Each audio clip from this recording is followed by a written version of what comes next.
Mas esses cenários de uso do Bitcoin não são sempre muito catastróficos? É sempre assim, o governo implementou uma prova que você é pedófilo, o governo não sei o quê. Não aconteceu quando as mulheres mais ricas do Brasil, 100% do patrimônio dela ser tomado pelo governo na sucessão dela? Como não assim? Acontece todos os dias de filho bastardo, não sei o que lá, filho afetivo, de mulher que namorou 2 dias tomar dinheiro do cara. Vem cá, quantos youtubers, por exemplo, no Brasil... Quantas pessoas por emitir opinião? No Canadá, bicho, que era considerado um país civilizado, dezenas de milhares de pessoas tiveram contas bloqueadas por mais de um ano. Cada opinião do cara, ele postou contra o treinador. É mentira o que eu tô dizendo, não é verdade? É mentira isso? Não aconteceu isso no Canadá? E se a gente vê os últimos anos, isso tá ficando mais intenso a cada ano que passa. Então é uma previsão que a gente faz que vai ficar mais, né? Pois é. A opinião está sendo altamente criminalizada. A opinião, inclusive as pessoas que defendem como é que chama? As ideologias proibidas, né? Inclusive hoje em dia o cristianismo é ideologia proibida. Você dizer o que está escrito na Bíblia hoje é homofobia, não é isso? Não é homofobia o que está escrito ali? É por ideologia proibida. A Bíblia hoje é ilegal no Brasil. O casamento bíblico é ilegal e você dizer textualmente o que está escrito ali é ilegal. As políticas públicas no Brasil são o oposto da ordem de Deus no primeiro livro da Bíblia. É feminismo, animalismo, é tudo que é o contrário do que está ali. Você querer o dos outros sem poder trabalhar. Deus ordena que você peça aos outros que sustente você? Ou ele ordena que se você for homem, trabalhe? Que a sua comida virá do óleo do sol do seu rosto, não é isso? A maioria das pessoas querem comida do sol do rosto ou do sol do rosto do outro? Quando que tu conheceu o Bitcoin? 2015. Eu conheci o Bitcoin, eu estudei bastante, eu fiz doutorado aqui na Mackenzie, eu fiz, antes de 30 anos eu era professor efetivo de Universidade Federal, eu fui o primeiro do Brasil no ENAD, eu estudei pra caramba, velho. Você teve uma carreira acadêmica completa, né? Fiz, morei na Holanda, fui escola na Alemanha, na Itália, na Alemanha, conheci Nobels em Chicago, fiz um monte de Summer School pelo mundo, conheci um monte de gente, eu achava que tudo aqui era uma merda, mas que no exterior devia ser melhor, que eu ia achar pessoas com QI maior. A questão é que não importa o QI maior, com as conclusões satânicas, de que, por exemplo, o governo pode emitir dinheiro infinito, que dívida eterna não é problema nenhum, é ainda mais cruel. Porque o cara ainda precisa de um nível maior de psicopatia. Um professor de federal do Brasil, que tá de Rastafari, de sandália, parecendo um Saci-Zero usando droga, ele dizer de cor é lindo, não sei o que lá, é compreensível. O cara não tem um QI e tal, tipo assim, é o que é o mundo dele, não é isso? Agora você pegar um cara com QI de 150, 160, dizendo um tipo de coisa, defendendo esse tipo de coisa, depende de um nível muito maior de tríade maligna, né? Então não tá atrelado à inteligência. Não. A moralidade não tá atrelada à inteligência. A preferência temporal, sim. A preferência temporal que pode ser associada à nobreza, que é a capacidade de renunciar. Tem uma alta correlação, mas não necessariamente. É isso. Voltando. Eu achava que, inclusive, quando aconteceu em 2008, eu comecei a compreender o juro negativo, de que não existia mais investimento. Eu comecei a entrar na depressão, que esses mecanismos de controle totalitário, de guerra, o conceito de guerra ao dinheiro tem mais de 10 anos. Começou muito antes, inclusive, em 2008. A restrição de uso de dinheiro físico, ou o Civil Asset Forfeiture nos Estados Unidos, que eles tentaram fazer com aquelas 10 medidas nazifascistas que o Moro defendeu, né? Mas é complicado. Bolsonaro indicou os caras, o governo Bolsonaro avançou mais o totalitarismo e todos os aspectos de progressismo do que todos os governos de Dilma, de Lula, todos juntos, bicho. Você apoiou a campanha em 2018, né? Apoiei, fui candidato, inclusive, para apoiar Bolsonaro, e ele chegou lá e fez exatamente o oposto do que ele foi eleito a fazer, não é isso? Ele só indicou a cargos relevantes todas as pessoas que estavam intimamente comprometidas com o projeto do PT e do progressismo, não é isso? Teve nenhum indicado relevante que não fosse altamente comprometido com o PT e com o progressismo, e além disso, eles não tiveram a posição que o PT teve, não é isso? E por que apesar disso os bolsonaristas ficaram não? Se você criticar é porque você é petista e continuaram o mito. Rapaz, a última vez que eu vim aqui, o Cogos faltou me bater, você sabe quem é Paulo Cogos? Eu dizendo que Tarcísio era um indicado de Dilma, rapaz. Que Dilma, ele agora reconhece, não é isso? A maioria do pessoal, nos últimos anos, na minha edição, essa é a edição do livro, minha é de Alan, que tem um coautor o livro. Se vocês quiserem ler, tem de graça na internet, tem na livraria do professor Alexandre Costa. Se você quiser de capa dura bonitão, tem na loja da Refúgio Bitcoin, livro Bitcoin Red Pill. Na edição de 2020, a gente já afirmava no livro que Bolsonaro ia entrar pra história como o presidente mais cor-de-rosa da história da humanidade, na história do Brasil. Ele foi o presidente que mais avançou o progressismo na história do Brasil. Isso, não, tipo assim, eu não estava dizendo nenhuma novidade. Até o próprio Olavo, que demorou mais para chegar a essa conclusão, em 2021 já afirmava que se ele não virasse homem, ia ser o homem mais desprezado da história do Brasil, não é isso? Então acha que o Lula voltar foi culpa dele? O Brasil ser um estado de exceção. É a responsabilidade do comandante supremo, não é isso? Hoje o que aconteceu com o Brasil é responsabilidade direta de Lula. É lógico que ele não é o cara que manda absolutamente. Mas ele tem compromissos e ele tem que satisfazer esses compromissos.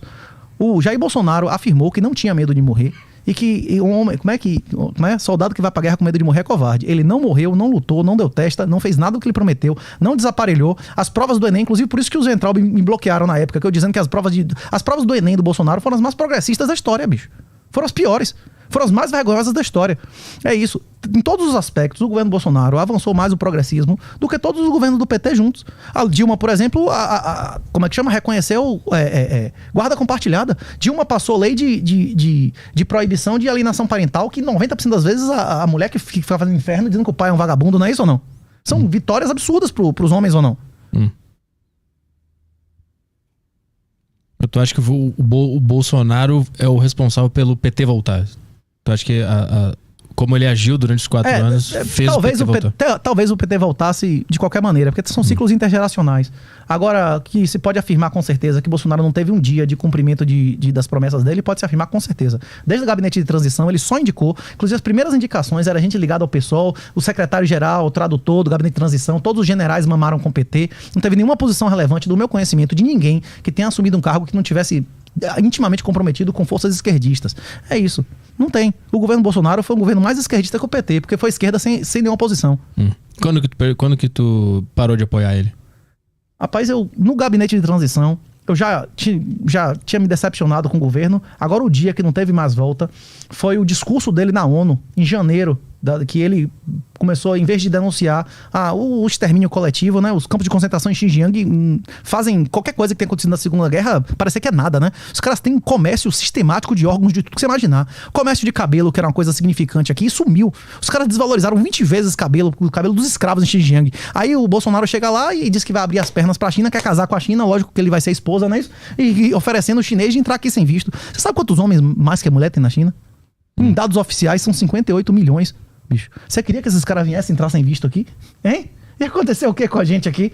Hein? Você já imaginou? Então ele tá sendo conivente com essas atrocidades que estão acontecendo lá. Pelo amor de Deus, tá sendo ele oferecendo abertura e amizade e domínio total pelo amor de Deus, pra ditadura mais assassina da história da humanidade, que matou mais do que Stalin e Bigode juntos 2 vezes, não é isso? De próprios cidadãos inocentes. É a ditadura mais assassina e mais agressiva da história da humanidade, né? Mas o mundo não depende economicamente da China? E aí tem que relevar essas coisas? O Paraguai não mantém relações, inclusive reconhece Taiwan. O Paraguai está mal economicamente. Nos últimos 4 anos foi melhor ou pior que o Brasil? Não sei. O Paraguai está passando fome porque não mantém relação? Não se encontra produto do chinês no Paraguai, é isso? É isso que você quer me dizer? Não tem? Tem coisa chinesa no Paraguai ou não tem? Não sei. Vocês nunca foram em Foz, rapaz? Não. Vocês são barão, vocês vão pra Miami, não é isso? Porra, quem me dera. Quem dera, né? Nem pro Paraguai. Paris, não tá nem aí de pagar 10 mil no iPhone, não é isso? Quem dera. Mas então o mundo não depende da China por ser uma potência econômica. Dá pra viver independente da China. Mas é que segundo o Renato, o mundo economicamente é do diabo, então... Não. Os governos são entidades satânicas. Todas as organizações que iniciam violência contra inocentes, elas violam o PNA. O PNA, que é a regra da não agressão. A regra do liberalismo. A regra do anarco-liberalismo. Os ANCAPs, eles defendem apenas a regra de Jesus. A regra de ouro de Jesus é amar a Deus sobre todas as coisas e o próximo como a ti mesmo.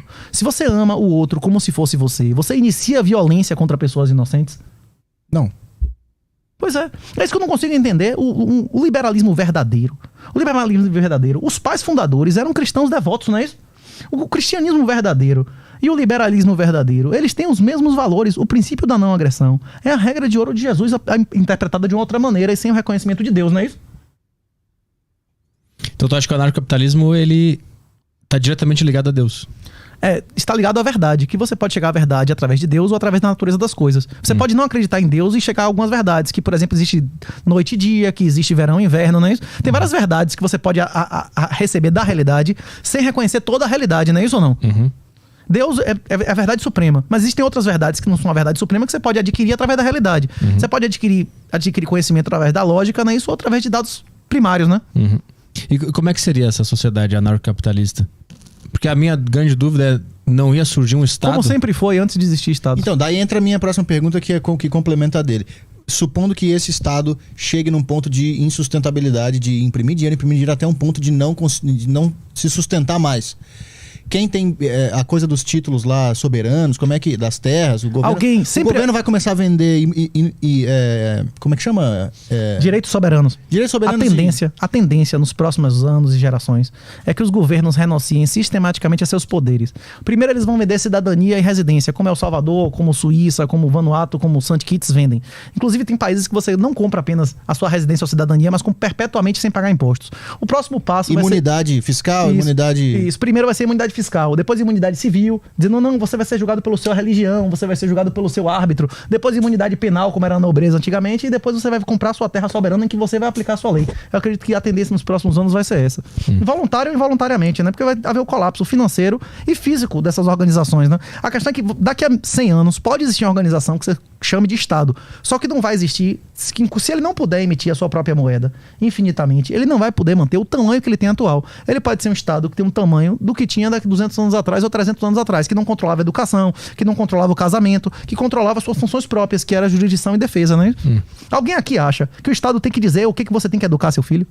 Não. Alguém acha que isso é certo? Alguém acha que é certo? A sociedade brasileira, alguém acha que é certo? O Estado entrar na casa de alguém, prender o cara, porque ele tá plantando uma planta lá pra ele fumar, sem ninguém se incomodar ninguém. Alguém acha que a maioria dos brasileiros reconhece ou não que é direito natural o cara ter uma arma dentro da sua casa pra se defender de um vagabundo que entre pra estuprar a sua família de noite? Sim. A população já se manifestou no referendo, não é isso? É 69% não é isso ou não? Que eles querem ter arma, não é isso? Não é essa a opinião da maioria das pessoas? Sim. Pois é, essa democracia representativa, que os tribunais escolhem quem vai ser eleito, não sei o que lá, e que eleição não valeu, ele vai fazer o que quiser ser aprovado nesse processo legislativo, não é isso? Que não vai ser a vontade da maioria, né?